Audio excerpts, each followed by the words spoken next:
In today's video, I'll attempt to analyze R.K. Narayan's An Astrologer's Day in visual form. Hi, I'm Sanjeev and you all are welcome to my channel. Let's begin with the writer R.K. Narayan. He is an Indian writer well known for his short stories and novels written in English language. His writings are set in the fictional South Indian town Malgudi. He is popular for his realistic writings in the sense that his writings project the social context and the characters come from the society. So his writing is also considered as the window to peep into the 20th century Indian society. In terms of the character, there are just three characters: the astrologer, Guru Nayak, and the astrologer's wife. In terms of setting, the place setting is that of a market and the astrologer's house, and time setting is that of a day. The story begins with the description of the lively market at midday.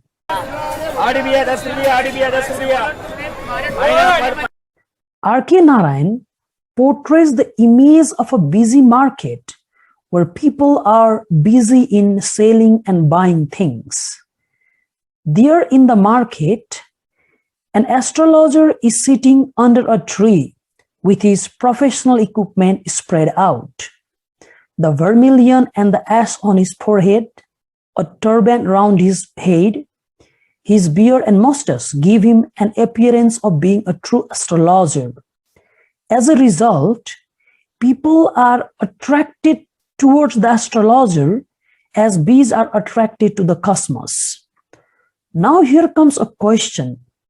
Is he really a true astrologer, capable of forecasting the future? R.K. Narayan clarifies that he is not a true astrologer and has no idea about predicting or forecasting the future. He is just making his living by making money through his profession. He knows no more of what is going to happen to others than he knows what is going to happen to himself next time. So he is much stranger to the luck of his customers. Why do people come to him then? Firstly, he is able to draw the attention of the people as he tells them those things which are pleasant to them. And secondly, because of his many years of experience in this field, he has good understanding of mankind's troubles like marriage, money, and the complication in human life. When a client visits him, he does not open his mouth until the client has spoken for at least 10 minutes. That 10 minutes during which the client is speaking gives him enough time to think about the possible answers and suggestions to the client. While reading the palm of the client, he tells them something like, in many ways, you are not getting the fullest result for your effort. And 9 out of 10 agree with him. The questions such as, is there any woman in your family, maybe even a distant relative, who is not well disposed towards you? Or, most of your trouble is due to your nature. How can you be otherwise with Saturn where he is? These questions also have implied answers. The astrologer has become an astrologer not by his choice, but by the circumstance. The story unfolds his past. Many years ago, he had left his village without any plan. He had left his home without telling anyone, and he had ended up reaching to this market where he has become an astrologer. As the day begins turning into night, the astrologer picks up his professional equipment to go home. Suddenly, there comes a man in front of him, and sensing a possible client, the astrologer asks him to show him his palm so that he can find out the solution to his problem. The man, named Guru Nayak, has no faith on the astrologer and his words. He just ridicules the astrologer, asking a question, "You call yourself an astrologer?" In reply, The astrologer starts telling him of his nature. Yours is a nature. Guru Nanak interrupts the astrologer and asks him to reply his just one question. If the astrologer is able to answer it, Guru Nanak promises to pay him. The astrologer accepts the deal.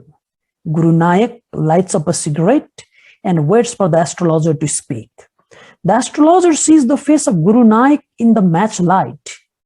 He feels very uncomfortable.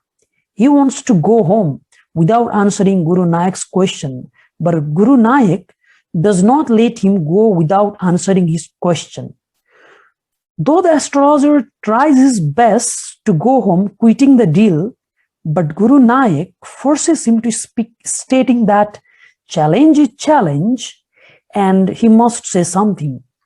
Realizing that there is no option available now, the astrologer, as usual, tries to beat the bush by referring to a woman in Guru Nanak's life, but Guru Nanak stops him immediately and asks a straightforward question. Will I succeed in my present search or not? He expects the astrologer to reply just this question. The astrologer, to reader's surprise, tells Guru Nanak that somebody had stabbed him with a knife and had thrown him into a well to die.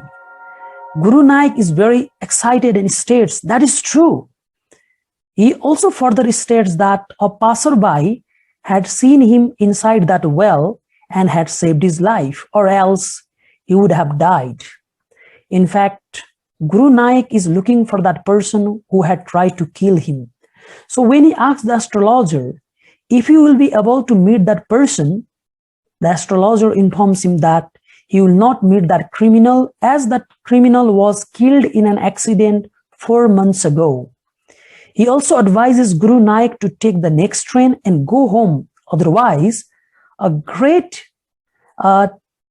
trouble, a great danger is likely to fall in his life. Guru Nanak agrees with the astrologer's word and feels glad hearing the death of that criminal. After the departure of Guru Nanak, the astrologer packs up his things, and it is nearly midnight when he reaches home. After dinner, he reveals a secret about his past to his wife. He informs her that in the past, when he was a silly youngster in his village, he had a bad quarrel with a guy named Guru Nanak.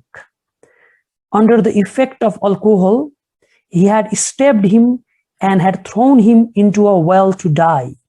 Later on, when he realized that what he had done, he left his village without a plan and without telling anyone. He had been living his life with guilt psychology, considering himself as the murderer of Guru Nanak. But now, after seeing Guru Nanak alive, he feels relief as he becomes free from the guilt psychology. This brings us to the end of the video. I hope you enjoyed watching it. Keep watching and keep loving.